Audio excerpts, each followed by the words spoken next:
Have you ever wondered what it takes for a good person, someone kind, compassionate, and ethical, to commit acts of cruelty or even become a monster?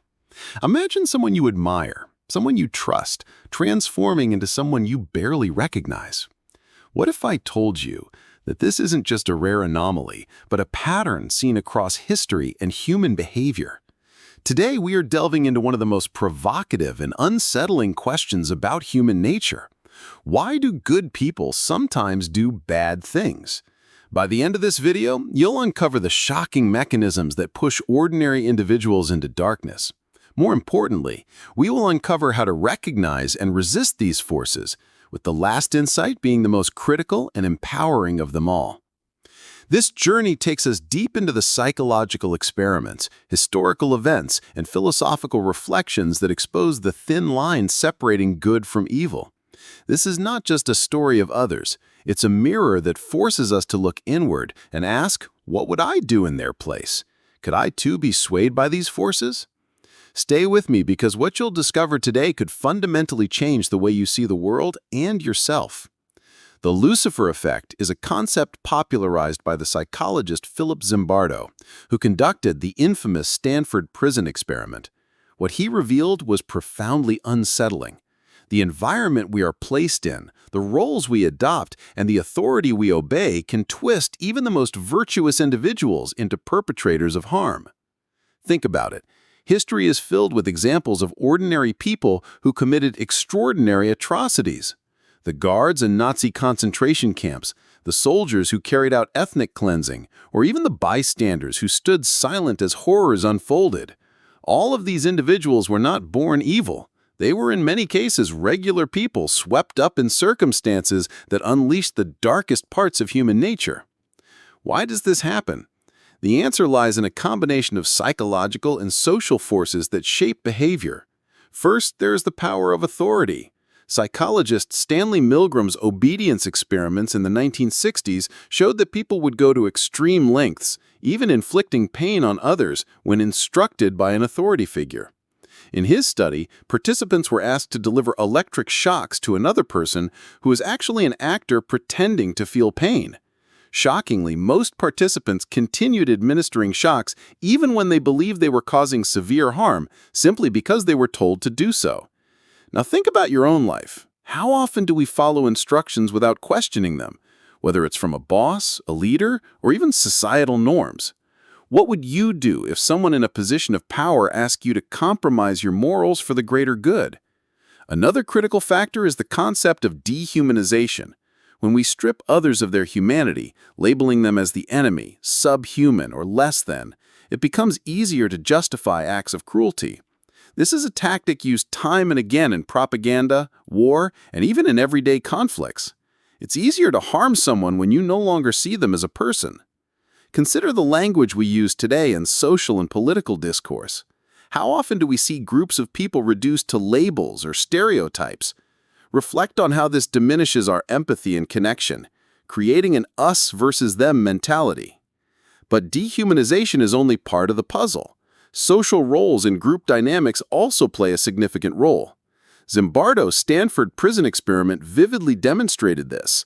College students were randomly assigned to be either guards or prisoners in a simulated prison. Within days, the guards began to exhibit abusive behavior, and the prisoners showed signs of extreme stress and submission. What was shocking was how quickly the participants lost sight of their individuality and conformed to the roles they were given. This raises a critical question. How much of our identity is shaped by the role society imposes on us? Are we truly free to act as individuals, or are we subconsciously playing parts dictated by the systems around us? These forces, authority, dehumanization, and group dynamics, are not theoretical. They are active in our daily lives, influencing the way we think, act, and perceive others. We see them in workplaces, schools, social media, and even within families. Recognizing these forces is the first step in resisting them. But what about the tipping point? The exact moment when a good person crosses the line? That moment is often subtle. It begins with small compromises. A decision to stay silent when witnessing injustice, an agreement to follow along just this once, Over time, these small choices accumulate, creating a slippery slope that can lead to profound moral failure. Pause for a moment and think, have you ever made a choice that went against your values because it felt easier or safer? What were the consequences? As we move forward, we'll explore how to recognize these moments before they spiral out of control. More importantly, we will uncover how to foster resilience against these psychological forces. But first, let's confront an even deeper question. Are some people truly immune to the Lucifer effect, or is it a danger we all face? Stay tuned, because what comes next will challenge everything you think you know about yourself and human nature. Let's now confront the question that lingers in the minds of many. Are some people truly immune to the Lucifer effect? The answer, as uncomfortable as it may be, is that none of us are entirely immune. Psychologists have long debated the role of personality in resisting corruption and moral collapse. While certain traits such as strong empathy, self-awareness, and moral courage may act as protective factors, the truth is that under the right or perhaps the wrong circumstances, anyone can fall prey to these forces. Think of it this way. We all carry within us the capacity for both great good and unspeakable harm. This duality is a recurring theme in literature, religion, and philosophy. Carl Jung, the renowned Swiss psychiatrist, described this as the shadow aspect of our psyche, the darker, often repressed parts of ourselves that we are reluctant to acknowledge. Jung believed that to fully understand ourselves, we must confront this shadow and integrate it into our conscious awareness. Have you ever felt a surge of anger or envy so intense that it surprised even you? Have you ever said or done something in the heat of the moment that you later regretted deeply? These are glimpses of the shadow at work. Left unchecked, this shadow can grow and manifest in ways that align with the Lucifer effect. But here's the hopeful part. Awareness is our greatest defense. By understanding the psychological mechanisms that lead to moral collapse, we gain the power to resist them. So let's delve deeper into how these forces operate in the real world and how we can counteract them. One of the most insidious mechanisms is something psychologists call moral disengagement. This concept, introduced by psychologist Albert Bandura, explains how individuals rationalize harmful behavior to avoid feeling guilt or remorse. For example, someone might convince themselves that everyone else is doing it, or that the ends justify the means. These rationalizations create a psychological distance between the individual and their actions, making it easier to justify wrongdoing. Consider how this plays out in everyday scenarios. A student might cheat on an exam, telling themselves it's just a one-time thing. A manager might treat employees unfairly, believing it's necessary to meet company goals. In these moments, moral disengagement allows people to act in ways that contradict their values. The antidote to this is what some psychologists refer to as moral vigilance. This involves actively questioning our actions and their consequences, even when it's uncomfortable. I love am I justifying something that deep down I know is wrong? Another powerful tool is the cultivation of empathy. Empathy acts as a counterbalance to dehumanization. When we truly see others as complex, feeling individuals, people with hopes, fears, and dreams, it becomes much harder to harm them. This is why storytelling, art, and genuine human connection are so vital. They remind us of our shared humanity and break down the barriers that divide us. But what about the societal level? How do we address the larger systems and structures that perpetuate harm and enable the Lucifer effect on a grand scale? This is where the role of leadership and collective responsibility becomes crucial. History has shown us that charismatic leaders can either uplift or corrupt entire societies. Adolf Hitler, for example, manipulated fear and prejudice to justify atrocities. On the other hand, leaders like Mahatma Gandhi and Martin Luther King Jr. used their influence to inspire positive change and resistance against injustice. This brings us to a pivotal question. What kind of leader do we choose to follow, and what kind of influence do we exert on others? Even if we're not in positions of traditional authority, we all have influence within our families, communities, and workplaces. The question is whether we use that influence to promote compassion and fairness, or to perpetuate harm and division. Reflect for a moment on your own life. Who are the people you look up to? What values do they embody? And equally important, what kind of example are you setting for those who look up to you? As we examine these forces, authority, moral disengagement, dehumanization, and leadership, it's clear that the battle between good and evil is not just external. It's an internal struggle that each of us faces daily. But here's the empowering truth. Just as circumstances can lead people astray, they can also guide us toward extraordinary acts of kindness, courage, and integrity. The same mechanisms that create monsters can also create heroes. So how do we ensure we stay on the path of good? How do we cultivate the strength to resist the pull of the Lucifer effect when it arises? The answers lie ahead. In the next section, we'll uncover practical strategies for recognizing and resisting the forces that lead to moral failure. These strategies have been tested by psychologists, spiritual leaders, and ordinary individuals who have faced extraordinary challenges. And remember, the final insight we'll explore is the most transformative of them all, a realization that could change not only the way you see others, but also how you see yourself. To resist the forces that recognizing the subtle cues and dynamics that shape behavior. For example, pay attention to group norms. What is considered acceptable or expected in a given environment? If you notice patterns of exclusion, "I love you," ask yourself, is this truly right, or have I simply accepted it because everyone else has? In addition, consider the role of small actions in creating change. Often, we feel powerless in the face of systemic issues, but even small acts of resistance can make a difference. Think of the ripple effect, how one person's decision to act with integrity can inspire others to do the same. For example, in the workplace, speaking up against unethical practices might seem risky, but it can encourage others to voice their concerns as well. Similarly, choosing kindness and understanding in everyday interactions can challenge the culture of dehumanization that often permeates society. Let's also address the critical importance of self-reflection. The philosopher Socrates famously said, "The unexamined life is not worth living." Self-reflection allows us to identify our biases, acknowledge our mistakes, and grow from them. It's not about perfection, but about progress, becoming a little better, a little more aware with each passing day. Make it a habit to regularly ask yourself questions like, what motivated my actions today? Did I treat others with respect and empathy? Were there moments when I stayed silent when I should have spoken up? By reflecting on these questions, you train yourself to act with greater intention and integrity. But what about the ultimate question? Can the Lucifer effect ever be completely neutralized? While the answer may depend on individual and societal factors, the key lies in fostering what psychologist Philip Zimbardo calls a heroic imagination. The heroic imagination is the mindset that allows ordinary people to take extraordinary actions in the face of moral challenges. It's the belief that you too can make a difference, that heroism is not reserved for the exceptional but is accessible to all of us.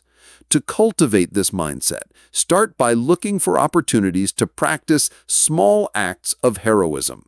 These might include standing up for someone being treated unfairly, volunteering to help those in need, or simply choosing kindness over indifference in your daily interactions. It's also helpful to study the lives of those who have exemplified heroism, from historical figures to modern-day changemakers. Their stories remind us that courage and compassion are within our reach. At this point, you might be wondering, what is the most powerful insight of all? What final realization can truly transform the way we see ourselves and the world? That answer lies in understanding the profound interconnectedness of humanity. The line between good and evil does not run between groups of people or nations. It runs through every human heart. As Alexander Solzhenitsyn once wrote, the battle line between good and evil runs through the heart of every man. This realization is both humbling and empowering. It reminds us that we are all capable of both harm and healing, but it also gives us the agency to choose. Every moment presents a new opportunity to act with integrity, to resist the pull of darkness, and to contribute to a world rooted in compassion and justice. Stay with me, because in the final part, we'll dive even deeper into how these ideas can be applied to your own life. Together, we'll uncover practical steps to not only resist the Lucifer effect, but to become a force for good in a world that desperately needs it. At this point, we've uncovered the psychological mechanisms that can turn good people toward darkness: authority, moral disengagement, dehumanization, and the influence of group dynamics. We've explored how awareness, moral courage, empathy, and self-reflection serve as defenses against these forces. Now, let's focus on what you can do, starting today, to become not just resilient, but a source of light in challenging circumstances. The first step is to recognize your influence. No matter how small or insignificant your role may seem, you have the power to shape the environment around you. In every interaction, you contribute to the norms and values that guide others. Are you fostering a culture of kindness, fairness, and accountability, or are you silently allowing harmful behaviors to persist? Consider the story of someone who changed the course of history through seemingly small actions. Oskar Schindler, a German industrialist during the Second World War. While initially motivated by profit, Schindler used his resources to save the lives of over 1,000 Jewish people from the Holocaust. His story is a testament to how a single individual, even amidst one of history's darkest chapters, can make a profound difference. You don't need extraordinary circumstances to follow this example. You can start in your own community, workplace, or even within your family. Speak up when you see injustice. Offer support to someone who feels isolated. Challenge stereotypes and assumptions that divide people. These small acts, when multiplied, have the power to transform not only individual lives, but entire communities. Another vital step is to educate yourself and others. Knowledge is one of the most effective tools against manipulation and moral erosion. Study history, psychology, and philosophy to deepen your understanding of how and why people make the choices they do. Share this knowledge with others, not to preach or lecture, but to spark meaningful conversations that inspire reflection and growth. For example, have you ever considered how much the stories we consume influence our thinking? Films, books, and media often shape our perceptions of good and evil, right and wrong. By seeking out narratives that challenge your assumptions and broaden your perspective, you build a more nuanced and compassionate understanding of the world. Let's also talk about resilience in the face of pressure. Standing up for what is right often comes with risks: social rejection, professional consequences, or even personal loss. This is why resilience is so crucial. Resilience doesn't mean being fearless. It means continuing to act in accordance with your values even when fear is present. To build resilience, focus on practices that strengthen your mental and emotional well-being. These might include mindfulness meditation, journaling, or seeking guidance from mentors and trusted friends. Surround yourself with a community of people who uplift and inspire you. Resilience is not something you build alone. It thrives in connection with others. But what happens when we fail? Because inevitably we will. There will be moments when fear or pressure gets the better of us, when we act in ways we later regret. This is where the concept of self-forgiveness becomes essential. Self-forgiveness is not about excusing harmful behavior, but about acknowledging your mistakes, taking responsibility, and committing to do better. It's about understanding that failure is part of the human experience and that growth often comes from confronting our shortcomings. Reflect for a moment. Is there a time when you fell short of your own values? How did you respond to that failure? Did you learn from it, or did you let it define you? The ability to forgive yourself and others is one of the most powerful tools for breaking free from the cycles of harm perpetuated by the Lucifer effect. It allows you to move forward with clarity and purpose, rather than being weighed down by guilt or resentment. Finally, let's return to the most profound insight, the interconnectedness of humanity. When we recognize that the line between good and evil runs through every human heart, we begin to see others and ourselves with greater compassion. This understanding doesn't excuse harmful behavior, but it does allow us to approach the world with empathy and a commitment to healing rather than judgment. Think about the ripple effects of your actions. Every choice you make, no matter how small, sends waves out into the world. Will your actions contribute to division and harm, or will they bring people together and inspire hope? Imagine a world where each of us takes responsibility for our own choices, where we resist the forces that dehumanize and divide, and where we strive to create environments that nurture compassion and integrity. This is not an unattainable ideal. It's a reality we can build one decision at a time. As we come to the end of this journey, let me leave you with one final challenge. Reflect on what you've learned today and ask yourself how you can apply it in your own life. How will you recognize and resist the forces that pull you away from your values? How will you contribute to a world where goodness prevails over darkness? The answers to these questions are not easy, but they are worth pursuing, because in the end, the battle between good and evil is not fought on distant battlefields or in abstract theories. It's fought within each of us, every single day. So the next time you face a moral choice, remember this: you have the power to choose. You have the power to resist, and you have the power to be a force for good in a world that desperately needs it.